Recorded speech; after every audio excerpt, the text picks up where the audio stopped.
Hello નમસ્કાર દોસ્તો, આજે આપણે રિવ્યુ કરવાના છે ફિલ્મ કસુંબો. તમે અમારો રિવ્યુ જુઓ અને ગમે તો પ્લીઝ અમારી ચેનલ સબસ્ક્રાઇબ કરી દેજો. અમર બલિદાન દોસ્તો, આ બુક પર આખી ફિલ્મ બનાવવામાં આવી છે. આ નવલકથા છે, વિમલ કુમાર ધામીએ લખી છે. આ બુકનું નામ આવે છે અને ટીઝરથી બી તમને ખ્યાલ આવી ગયો હશે. તો બહુ સારી વાત થઈ કે આ ક્રિએટરે આ સત્ય ઘટના પર આધારિત આ જે વાત છે એને સમક્ષ ઓડિયન્સ સમક્ષ ગુજરાત સમક્ષ રજૂ કરી. મેં 4 વર્ષ પહેલા કોઇન્સિડન્સ છે કે વાંચી હતી અને પછી હમણાં જ મેં મારા વાઈફને પણ કહી હતી. જસ્ટ ટીઝર આવ્યું પહેલા અમને કોઈ ખ્યાલ નહોતો કે આવી કોઈ ફિલ્મ આવે છે અને પ્રિયંકાએ પણ આખી બુક વાંચી લીધી. તો અમારો રિવ્યુ એન્ડમાં થોડો કદાચ જુદો હશે. શરૂઆત અને એન્ડ તમે છેલ્લે સુધી જોશો એટલે તમને ખબર પડશે કે અમે શું કહેવા માંગીએ છીએ. આમાંથી એક હું પેરેગ્રાફ વંચાવું છું જે વિમલ કુમાર જે વાસ્તવિક ભૂમિકા કહી હોય એમાં એ લોકો એ કહે છે કે પ્રસ્તુત કથા કોઈ લોક સાહિત્યના વિષય પર અંકિત કરવામાં આવી નથી કે કોઈ રાસ પર રચવામાં આવી નથી, તેમજ કલ્પનાની પાંખે ઉડીને કંડારવામાં આવી નથી, પરંતુ આ કથા ઇતિહાસના જીવંત સ્મારક સમા અણનમ ખડા રહેલા પાળિયાઓની શાખ છે. બારોટના બલિદાનની ભવ્ય યશગાથાની વાત આ કથાનો પ્રાણ છે.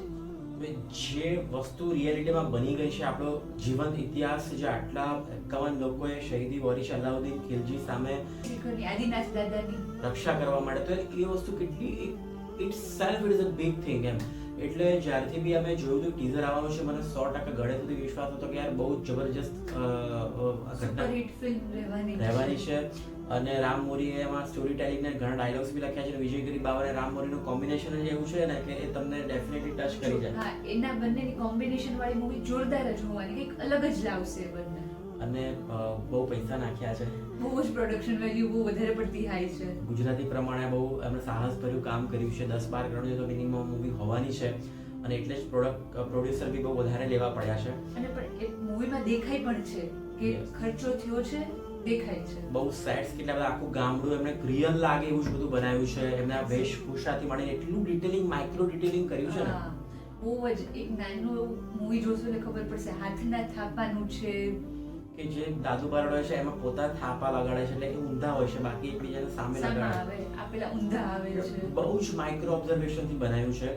એટલે આ વાત સંક્ષિપ્તમાં કરી દઈએ કે આ અલાઉદ્દીન ખિલજી જ્યારે દિલ્હીથી પાટણ તરફ આવ્યો હતો ને ત્યાં બધું સર કરી રહ્યો હતો, ત્યાંથી એ કઈ રીતે સૌરાષ્ટ્ર બાજુ આવે છે અને કઈ રીતે શત્રુંજય તરફ એની નજર જાય છે બધું લૂંટવા માટેની. તો એની સામે બચાવવા માટે બારોટ જે આખું ત્યાં પરિવાર ગામ હોય છે આદિપુર કરીને, એ કઈ રીતે આખો એની સામે પ્રતિકાર આપે છે અને કઈ રીતે એને પાછા ઠેલવે છે.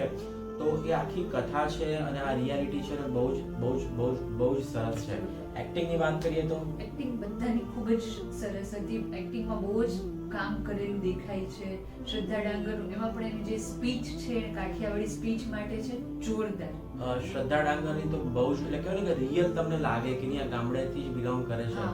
પણ રોનક કામદારની મને સ્પીચ ઘણી અમદાવાદી લાગી, એટલે ઘણી બોલે છે તળપડતું, પણ એને અમદાવાદી એક્સેન્ટ જ મને તો લાગે છે. કાઠિયાવાડી ટચ નથી આવ્યો, ટચ નથી. બાકી મેઇન દાદુ બારોટ એ તમને હાઇલાઇટ થશે કારણ કે મેઇન પાત્ર જે છે દાદુ બારોટ પર જ. દાદુ બારોટ અમર સુજાનનું છે પણ દાદુ બારોટ વધારે હાઇલાઇટ થાય છે. આ મેઇન આખી નવલકથા છે એમાં છે કે દાદુ બારોટ આ અમર છે, આ સુજાન છે, એટલે આખી મૂવી છે એના પર છે. એટલે definitely heads of two this Dharmendra Gohil character બહુ સરસ. મેન મને ફર્સ્ટ હાફમાં કહ્યું તમે બે નાગરાજનું પાત્ર, એનું જે આખું ગેટઅપ છે, એનું પાત્ર છે ખૂબ જ સરસ છે, બહુ જ સરસ. જગજીતસિંહ વાઢેરને સલામ કે યાર મને તો એમ લાગે છે કે જગજીતસિંહ વાઢેર એ મેઇન હીરો હતા અને પેલા સામે અમર તરીકે એનું બહુ વધારે ખબર નહીં સૂટ થાય છે આપણને એવું લાગે છે. હા, એ વાત અલગ છે કે નાગરાજનું પાત્ર આમાં બહુ છે. એની ખાલી એક શબ્દ જ આવે છે, નામ આવે છે, બધું વસ્તુ જે કરી છે પછી વાત કરશું આપણે. પછી સોંગ્સ બહુ સારા છે, બધા સોંગ્સ બહુ સરસ છે, બહુ સરસ છે. ને સિનેમેટોગ્રાફી થી માંડી જે ડાન્સિંગ કોરિયોગ્રાફી છે, પ્લસ સોંગ્સ જે તમે થિયેટરમાં જુઓ ને ગુઝબમ્સ આવે, ખાસ કસુંબો સોંગ. હા, અને ખોડકારે ખોદલ ધામ છે એ બી સરસ છે. શરદ પૂનમ વાળું બી બહુ સરસ છે. એટલે ગીત મૂવીને કદાચ લંબાવી શકે એવું મને તમને લાગે, પણ મજા આવવાની જ છે. આ નોવેલે ખરેખર તો તમે એટલું બધું છે ને કે તમે એને ખરેખર ફિલ્મમાં રૂપાંતર કરવું હોય ને તો 6 કલાક 7 કલાકનું જોઈએ કન્ટેન્ટ. એ એમણે સંક્ષિપ્ત કરીને 2 કલાકમાં બનાવી દીધું. કેમ કે અડધો કલાકની મૂવી છે, અડધો કલાકનું તો ગીતો થઈ ગયા જે આમાં ભાઈ નહીં. હા. એટલે એ પ્રમાણે બહુ જ સારું એડિટિંગ ને બહુ જ સારું કામ કર્યું કહેવાય. હા, અલાઉદ્દીનનું જે પાત્ર છે એ પણ ખૂબ સરસ છે. સૌથી સારું પાત્ર તો અલાઉદ્દીન ખિલજી, દાદુ બારોટ અને મેન ઇન્ટરવલ વખતની મોમેન્ટ, સનાતન અમર છે, અમર રહેશે. એ જે જાગી જાગી બસ એ આખો મૂવીમાં સેન્ટરમાં આવે છે. એ સીન તો પણ એ એક દુઃખદ છે કે એ જે હાઈટ પર પહોંચે છે ને બસ ઇન્ટરવલમાં ગજબની ઇન્ટેન્સિટી, ગજબનું ગૂઝબમ્પ, તમને અંદરથી આમ એવું થઈ જાય કે યાર જબરજસ્ત ડાયલોગ ડિલિવરી અને જબરજસ્ત આખું જે થોડી મિનિટોનું જે એમનું ખાલી અપિયરન્સ છે પણ એ હૃદયમાં છાપ છોડીને એટલે જાય. આઈ વિશ કે આવી જે મોમેન્ટ છે ને એ ફિલ્મમાં વધારે હતી કે તમને આમ હા. અંદરથી એક જુસ્સો ચડી જાય કે યાર આમ જે શૌર્ય ગાથા, શૌર્ય પર મૂવી છે તો તમને શૌર્ય અંદરથી પ્રગટ પ્રગટ થઈ થાય. જાય.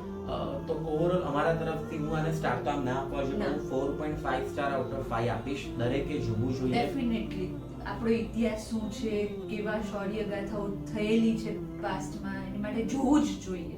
હવે આ નોવેલ અને મૂવીમાં શું શું ચેન્જીસ છે એ થોડું કેમ કે અમે વાંચી છે તો તમને કહીએ. પહેલી વસ્તુ તો હેડ્સ ઓફ કે આટલી મોટી નોવેલને નાની કરી, હા. સરસ બને. બીજી વસ્તુ અને બધા પાત્રો ઓલમોસ્ટ જાળવેલા છે.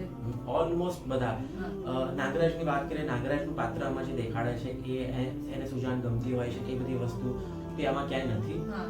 એ આખું સરસ મજા આવે એ રીતે એમણે ક્રિએટિવ લિબર્ટી લેવાની છે, એમાં કોઈ ના જ નથી. હા. અને એ લોકો તકે પણ છે. હા.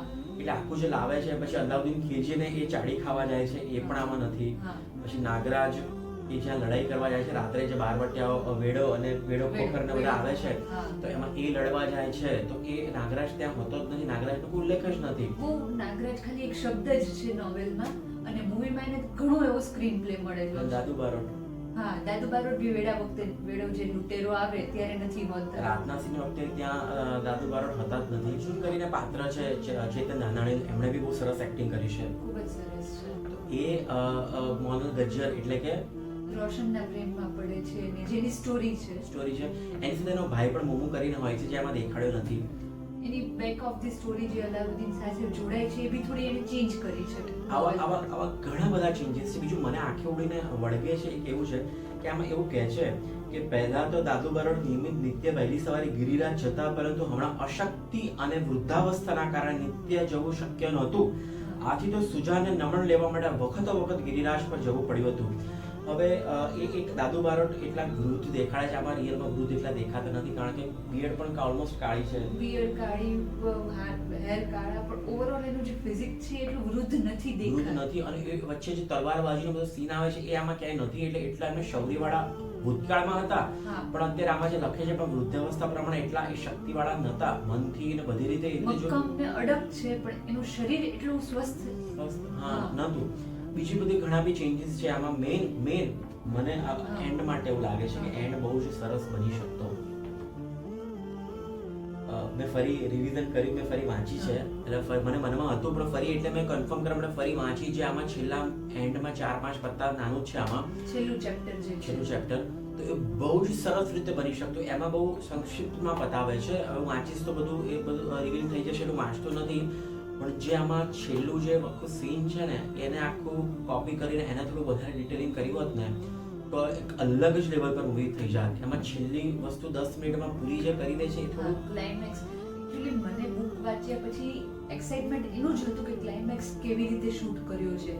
જે બુક વાંચવાથી જે ગુસબમ્સ આવતા હતા એટલું શું મૂવીમાં કેવું રહેવાનું છે એ થોડી નિરાશા મળે છે. અમે બુક વાંચી છે એટલે, બાકી તો તમને એવું કે લાગશે જ નહીં, કારણ કે અમે વાંચી છે એટલે અમે પાછળનો એક્સટેન્ડ કર્યો રિવ્યુ કે અમને બુક વાંચી છે છતાં પણ ગમી છે. અને પણ જે વસ્તુ લાગી કે આથી જોરદાર હજી બની શકત તો એન્ડમાં વધારે કામ કરવાની જરૂર હતી. બાકી તો બધું બહુ જ સરસ, આખું ગામડાનું બધી રીતે 5 આઉટ ઓફ 5 જ છે. જોરદાર. એક તો ગુજરાતી સિનેમામાં આવી રીતનું મૂવી લાવવું, આ અને મૂવી આપવું, પ્લસ સૌથી સારી વાત એ છે કે એટલા બધા હોર્ડિંગ્સ એની પીઆરટીવી જબરજસ્ત કામ કરે છે. આખું હા. પ્રમોશન ને બધું દરેક વ્યક્તિને તમારે 1 બાય 1 બધાના પોસ્ટર આવતા ગયા. સોશિયલ મીડિયા પર બી એટલું વસ્તુ વાયરલ થતી રહે. હા, બહુ જ કામ કર્યું છે લોકોએ. એટલે અને આ કરવું જોઈએ ને. આટલું સરસ મૂવી બન્યું છે તો તમારે એમાં પણ પૈસા નાખવા જોઈએ. એક્ઝેક્ટલી. તમે જ્યારે બનાવવામાં એટલો ખર્ચો કરો છો તો થોડું એના વાયરલ કરવામાં બી કરવો જ જોઈએ. અને આમાં એમની PR ટીમને ધન્યવાદ છે અને સારું જ કામ કર્યું છે અને જોરદાર મૂવી ચાલવાની છે. ઘણા બધા રેકોર્ડ તોડશે. ભાવનગરમાં તો 12 પોસ્ટર લાગેલા છે એટલે જબરજસ્ત બધાએ જોવા જવું જોઈએ. બધા જોવા જશે અને બધા વખાણશે. એક પણ માણસ એવું નહીં કે આ મૂવી અમને ના ગમી. એ ગેરંટી છે. તમને ગમશે જ. હા, આ અમારો રિવ્યુ છે. અમારા મતે મૂવીને અમે જોયું છે. તમારા અભિપ્રાય અલગ હોઈ શકે. તમને કેવું લાગ્યું તમે કોમેન્ટમાં જણાવી પણ શકો છો. જણાવજો. અમને તો બહુ મજા આવી છે અને ધન્યવાદ દેવા જોઈએ આ ક્રિએટરને કે આ બધી જબરજસ્ત રિયાલિટી આપણી સમક્ષ લાવ્યા. થેન્ક યુ વિજયગીરી બાવા and films. Thank you Ram Mori all the team. આખી પાછળ પ્રોડક્ટ પ્રોડ્યુસરથી માંડીને બધા all team. All the team. મજા આવી ગઈ. Thank you so much. Thank you.